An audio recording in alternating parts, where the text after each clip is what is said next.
Ouais les potox, c'est Antox et bienvenue dans cette nouvelle vidéo consacrée à la critique de l'épisode 34 des Apprentis Aventuriers saison 7. Comme d'habitude ça va spoiler de partout, donc je vous invite à regarder l'épisode de votre côté dans un premier temps et ensuite à revenir sur cette vidéo pour qu'on puisse en discuter tous ensemble. Nous commençons cet épisode sur la plage où les candidats sont toujours en train d'essayer de faire le feu. Vivian m'avait fait un petit peu rire car il s'approche de la terrasse d'une cabane où les candidats donc essayaient en vain de faire le feu et il disait l'homme de la situation c'est moi, alors posez vos jupons, vos strings et laissez-moi faire.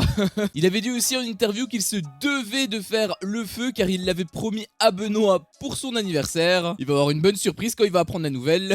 Il avait dit aussi un autre truc qui m'avait fait rire, il avait dit laissez faire le king de la sape et il pose son pied comme ça sur la table avec une sandalette. Il est en forme Vivian aujourd'hui hein. Il m'avait aussi fait hurler de rire quand Joe en fait il était en train de l'aider à enfiler le gilet, donc en gros il tendait son bras gauche, il disait bras gauche et Joe passait le gilet sur le bras gauche de Vivian en disant équipé, et puis il fait pareil avec le bras droit, donc bras droit équipé, et puis quand il a intégralement le gilet il s'avance vers Luana, il tend les lèvres et il dit bisous sur la bouche.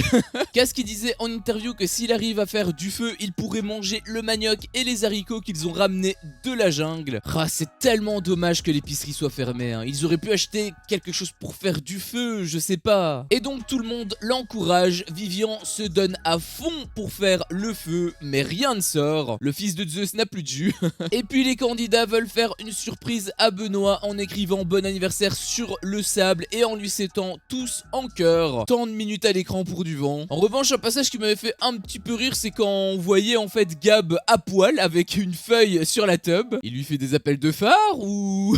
Mais bref, la supercherie a assez duré. Benoît annonce que tout ça c'était entièrement faux. Les autres bien évidemment étaient dégoûtés. Benoît qui demandait encore par après à Vivian de faire du feu, mais j'avais l'impression que Vivian il était un petit peu saoulé hein, on dirait. Il disait en interview c'est tout le temps au même de tout faire, à un moment donné moi je suis pas un briquet. Bah ouais hein, c'est tellement dommage qu'ils peuvent pas s'en procurer un. Et puis Vivian qui retente un petit peu avec Luana, il m'avait fait un petit peu rire parce qu'il disait bon Luana et moi on va prendre notre douche.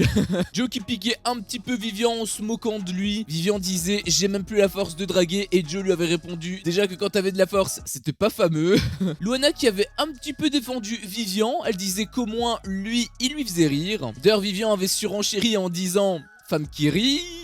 Et il finit sa phrase à moitié dans sa vie. Par contre on sent Luana toujours aussi proche, elle posait sa tête sur son épaule. En même temps c'est compliqué de se détacher en un claquement de doigts. Sachant que là leur relation elle est pas finie, elle est juste en pause. Joe qui disait en interview un petit peu impétueux, j'avais même trouvé qu'il avait pas trop de soucis à se faire. Ce qu'il avait dit je l'entendais un petit peu comme si il avait une emprise sur elle tu vois. Alors c'est pas totalement faux parce qu'on voyait que Luana était très attachée à Joe. Mais fais gaffe à toi Luana. D'ailleurs en voyant cette séquence, je me suis posé une petite question. Pourquoi ils se sont quittés en fait? Parce que, je veux dire, à la base, Joe a quitté Luana pour être plus proche de Cass, pour se concentrer sur son binôme comme il le dit. Mais en réalité, il est encore plus proche de Luana quand il est célibataire que quand il est en couple. Par contre, j'ai pas trop apprécié non plus le comportement de Luana, car tu as Cass en fait qui passe à côté, le regard toujours aussi noir forcément, puisque Joe est à côté de Luana, c'est logique. On connaît la chanson. Et du coup, Luana a chuchoté à Joe, t'as vu comment elle a le regard noir et elle rigolait. J'aime pas Cass. J'aimais pas non plus quand elle se réjouissait du malheur de Luana. Mais j'aime pas non plus quand Luana se réjouit du malheur des autres. Puis Cass qui pète les plombs envers Joe. Forcément, elle voyait qu'ils étaient encore plus proches qu'avant sous leurs yeux. Pour le coup, là, je la rejoins. Joe avait fait cette promesse justement de quitter Luana pour se concentrer plus sur Cassandra. Et au final, il l'a quitté, mais c'est toujours pareil qu'avant. Il est pas trop cohérent dans ses propos. Elle avait dit aussi un truc très intéressant, j'ai trouvé en interview, puisqu'elle avait dit qu'ils étaient sur le point d'habiter ensemble et qu'ils avaient même parlé d'enfants et de fiançailles. Ah bah maintenant je comprends mieux pourquoi elle disait que c'était l'homme de sa vie, tout s'explique. Pendant ce temps, Luana espionnait les roses, elle disait qu'elle comprenait pas la réaction de Cass. On faut se mettre un petit peu dans sa peau, elle est très sensible et elle a beaucoup de mal à se détacher. Elle disait aussi que Joe jouait sur deux tableaux et en fait je trouve pas vraiment. En soi il est clair avec Cass, il aura plus jamais rien entre eux. Mais le problème c'est que Cass, elle espère toujours quoi. C'est triste à dire hein, mais moi je pense que la meilleure guérison pour Cass, ça doit d'abord commencer par la pire des blessures. Je pense que Joe doit lui faire ultra mal en lui disant qu'il éprouve plus rien pour elle, genre que limite il est même plus gentil avec elle pour vraiment qu'elle comprenne que la relation est terminée et qu'elle puisse enfin mettre une carapace. Puis Luana part se confier à Vivian. J'ai un petit peu peur que Vivian soit la troisième roue du carrosse aussi, hein. Pas dans le sens où Luana le manipule, mais plus dans le sens où on le sent vraiment attaché, et j'ai l'impression que du côté de Luana, en tout cas pour l'instant, elle le voit comme un ami. Il l'a quand même réconforté, il disait des choses très vraies, le fait que là Giovanni ne réalise pas la chance qu'il a car il la considère un petit peu comme acquis, mais quand elle refera sa vie à l'extérieur, là il verra ce qu'il a perdu. Retenez bien que Vivian joue au clown, mais c'en est pas un. Et puis Beverly qui commence à être jalouse, bah d'où ça sort? Bon, c'est une jalousie amicale, mais la situation... Ah vas-y, va niquer ta pute de mère avec ta putain de bouche là qui postillonne comme une merde, on dirait un serpent, vieux. Bon, c'est une jalousie amicale, mais la situation, elle était un petit peu drôle. Vivian, en tout cas, il la veut, la Luana, hein. Beverly qui lui disait que Luana ne le voulait qu'en amitié. Je suis même assez d'accord avec ça. Et Vivian lui a répondu, on m'a dit la même chose pour Julie dans les 50. Ouais, mais c'est pas pareil, parce que Julie, elle était libre comme l'air, alors que Luana, on voit qu'elle a Joe dans le cœur. On voit qu'elle est absolument pas prête à passer à autre chose. Encore une fois, leur relation, elle est juste en stand-by, je le rappelle. Vivian qui m'avait un petit peu fait sourire en interview, puisqu'il avait dit, moi, j'ai pas envie que Beverly me fasse une Cassandra, hein. Puis ils se disputent un petit peu comme des gamins, c'était assez drôle. Et puis Joe dort au final avec Cass. Bon, il y a les marrons dans la cabane, donc ils sont pas totalement seuls. En plus, j'ai envie de dire la position, ils sont pas côte à côte, hein, ils sont littéralement à l'opposé l'un de l'autre. Donc ça va, c'est pas non plus abusé. Et puis on repart au petit matin où les rouges se réveillent. Il y avait un passage qui m'avait fait rire, c'est quand Beverly compare le fait de faire le feu à une séance de musculation. Je te spoil, ça a rien à voir. Et Vivian disait que ça faisait des semaines qu'il pousse plus la fonte. Il avait dit, t'as pas vu mon corps? Et Beverly lui avait répondu, bah franchement, il est beau. Et Vivian il se retourne comme ça en la regardant et il lui dit, ça y est, tu me redragues. Beverly qui était vraiment jalouse comme Cass, en moins abusée, faut pas déconner, mais quand même, elle lui rappelait que c'était elle son binôme. Et Vivian m'avait fait rire parce qu'il lui avait répondu, je te garderai pour les épreuves. Et puis Benoît part dire bonjour à Naka qui tire une de ses tronches. Il avait dit qu'il avait eu une araignée dans l'oreille. Et ben le film d'horreur. Benoît qui m'avait fait rire car t'as Gab qui ensuite se ramène et il lui dit, t'as vérifié tes orifices? Gab qui lui s'est fait piquer le bras et qui peut pas le lever. What the fuck? Faudrait peut-être consulter, non? Benoît qui se réjouissait un petit peu de leur malheur en interview car bien évidemment ça les affaiblit pour l'épreuve. Puis les gris proposent de se couper une pastèque avant l'épreuve, ce à quoi les autres candidats acceptent. Donc Gab en coupe une et en donne à tout le monde. Enfin, à presque tout le monde, hein. Cass, elle a refusé par fierté parce que ce sont les gris. Les oranges, quant à eux, ils se posent quelques questions sur la sincérité des gris par rapport justement à cette petite attention. Font-ils ça par stratégie ou par bienveillance? Moi je pense que c'est pas réellement calculé, mais en effet le doute est permis. Benoît qui m'avait fait un petit peu rire en disant que Gab l'avait déjà juste parce qu'il lui avait donné une pastèque. Quel corrompu celui-là.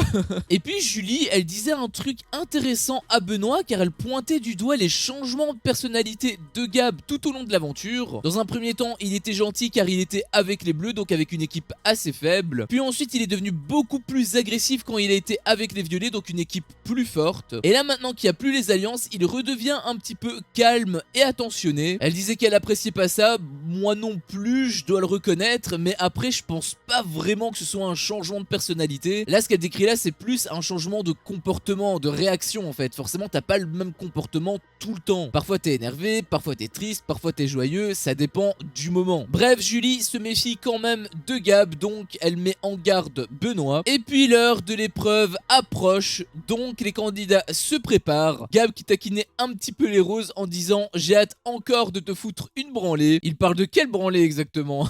Après, Joe lui avait répondu, bah pour le moment c'est jamais arrivé, c'est normal, vous avez été éliminé au premier tour et quand vous avez été repêché, bah vous avez été dans la même équipe. Donc faut pas bomber non plus le torse, hein, c'est pas glorieux de leur côté non plus. Et puis les candidats partent en direction de l'épreuve. Vivian m'avait fait un petit peu rire en taclant Naka puisqu'il lui avait dit, on va tous vous tordre, surtout Naka le ringard, avec sa chaussette qui remonte jusqu'au cou. Donc les choses sérieuses peuvent enfin commencer, c'était pas trop tôt. Les candidats se placent au niveau de leur drapeau et Laurent demande encore comment ça va. Bonhomme avait d'ailleurs un petit peu fait rire en interview car il pointait du doigt le fait que justement il changeait pas de disque.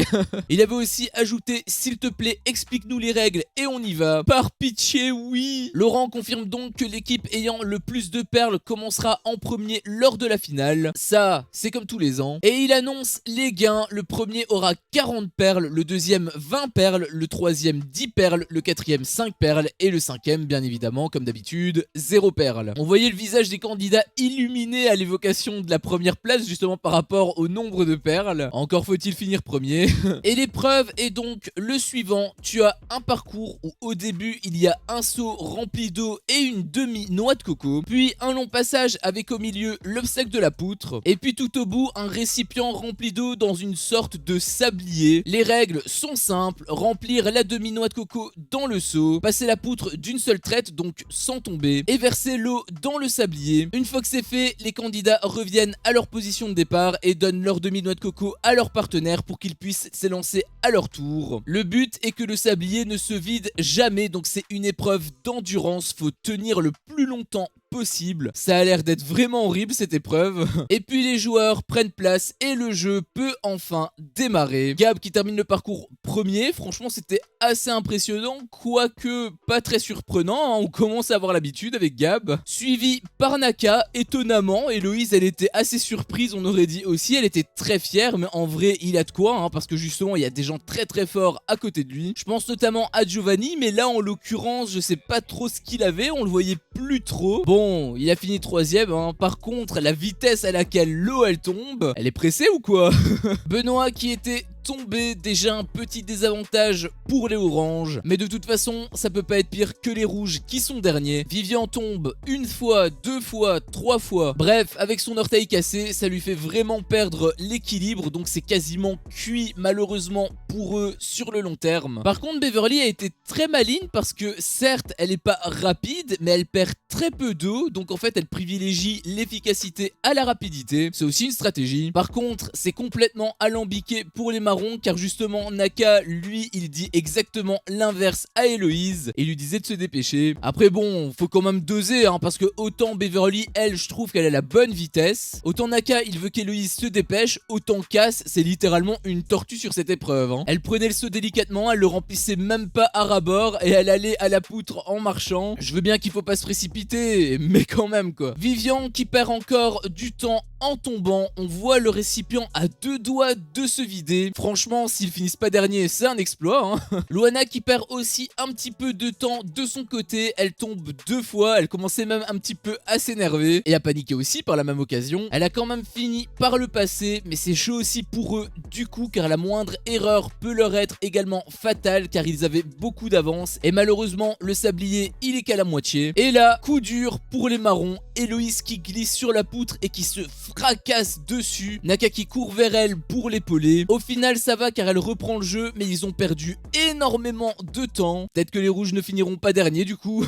Et Naka qui leur permet de gratter encore un petit peu de temps, mais ils sont vraiment à deux doigts de se faire éliminer. Julie qui tombe également, ils perdent un petit peu de temps, mais ça tient toujours. Les roses aussi on voit qu'ils sont pas loin d'y passer. Limite ça me stressait quand je voyais l'épreuve, c'était vraiment serré. Héloïse qui reprochait un petit peu à Naka de lui mettre la pression, et c'est vrai que justement il arrêtait pas de lui dire d'aller plus vite, peut-être même que ça a été l'un des facteurs à sa chute d'ailleurs. Héloïse qui perdait confiance en elle vis-à-vis de la poutre, ça se voyait un petit peu, elle avait plus de mal à la passer, mais au final sa chute lui aura quand même été fatale car ils perdent toute l'eau de leur sablier, donc ils finissent dernier. Naka était dégoûté forcément, suivi par les roses qui finissent quatrième, ce qui est assez surprenant, quoique pas tant que ça, hein, vu comment Cass elle prenait vraiment son temps. Cass qui disait un truc très pertinent en interview, puisqu'elle disait c'est décevant quand t'as l'habitude de toujours finir dans les premiers. Honnêtement je pense que Cass est plutôt bonne en épreuve, mais c'est pas non plus l'une des meilleures. Je pense que si les roses ont fini très souvent dans les premiers comme elle dit, c'est surtout grâce à leur alliance. Ils avaient les violets au tout début qui étaient ultra chaud. Et ensuite ils se sont tapés les gris qui eux également étaient très